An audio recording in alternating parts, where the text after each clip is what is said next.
This is the EV ng Kawasaki. Ito po ay hindi ko alam kung how many cc. This has 2 batteries, no? Ito isa, ito dalawa. So ang battery niya is nandito sa loob. Dalawa, left and right. Kailangan tanggalin bago i-charge. Tanggalin sa box, tapos i-charge sa wall. Okay, so wala siyang cambio. Ang meron lang siya is brake sa harap and brake sa likod. So marami nagtatanong, kailangan ba mag-helmet? Yes, kailangan mag-helmet. Pangalawa, may registro ba ito? Yes, green plate. Pangatlo, pwede ba sa Skyway? Nope. Pang-apat, may coding ba? Wala pa ang coding ang motorcycle. Anong advantage nito?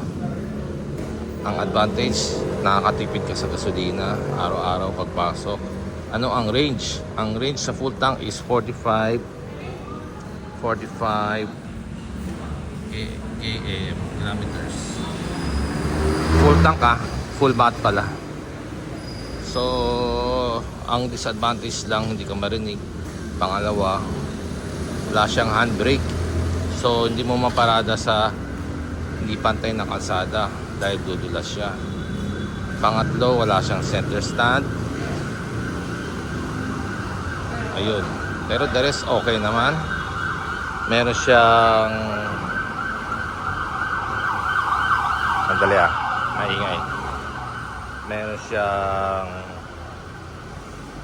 disc brake, harap likod. Ang laki ng sprocket niya sa likod, kung makikita mo. Kaya ang bilis ng arangkada niya. Meron siyang boost. Ito po, may boost. Pag pinindot mo yung boost, one time lang sabay, nakapiga kang gas, tapos pindutin mo yung boost, one shot lang.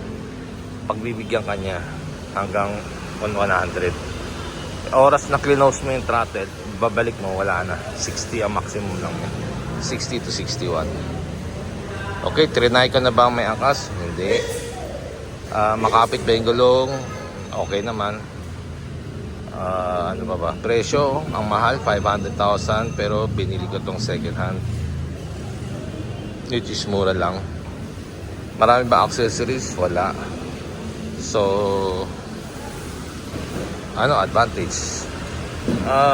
Yun nga, hindi ka na magpapagasolina, tipid ka, tapos nakakatulong ka pa sa environment dahil hindi ka dagdag sa